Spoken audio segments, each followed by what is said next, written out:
لا كوكو شغله. تتذكرين من كنا انا وياك نفترين من الحديقه وتقولين انا راسي يوجعني اروح على الصيدليه وانت ما عندك لغه اجيب لك حبوب براسته؟ موضوع ذلها زين ليش تعيرها باللغه؟ زين ليش ما شباب لا حد يقاطع شوف زعل لا اسف يا عمار يا رايد انتم اليوم صايرين مشاغبين. انا ملتزم. صدق هسه انت مو قاطعته. انا ما قاطعته.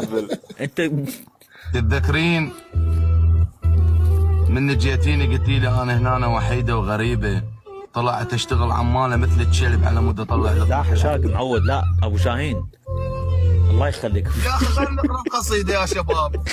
شنو كلب عود حشاك؟ سمعنا ابو شاهين سمعنا كل شيء الا القصيده. راد ما يخلوني اخذ راحتي. شنو اخبر عنه ابو شاهين بس سؤال راد انا شاعر انا راح اسوي الشعر حر على الذكريات قلت لكم صح لو بس القصيده شو كتبت؟ تمام يلا شو كتبت هسه هي القصيده؟ يلا تفضل ابو شاهين يلا.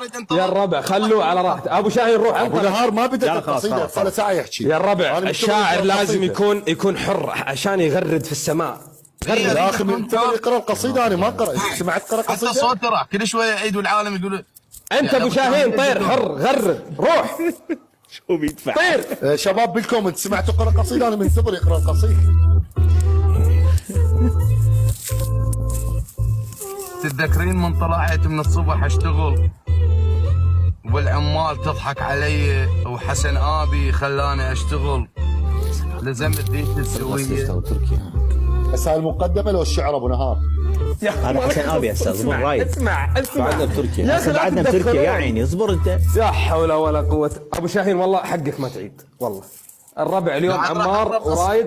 لا خلي يسوي ميوت والله جديات. ابو شاهين لا كمل ابو شاهين خلاص ابو شاهين. ابو شاهين هذا استفسار قلت له رايد يغار منك يغار. استفسرت ما بي شيء. رايد يغار منك. حسن ابو تركيا منو؟ حسن صيني بس اعرفه وقلب علينا. عني يردون قصيده ترك التيك توك والله ضحك ابو نزل شاهين بوست على التيك يا يقول عمار حسن شباب. ابي الكومنت احترق عندي يردون قصيدتي الديوانيه. يقول تيزابه حط بالعين تيزابه حط بالعين واتلف نظرها. الله. رائد تيزابه حط بالعين واتلف نظرها. واتلف نظرها. غير وتنسخلها. رائد انا ظهر انترس طعنات الاعزاز. انا ظهر انترس طعنات الاعزاز يضربوني واقول لهم ها منو فلان.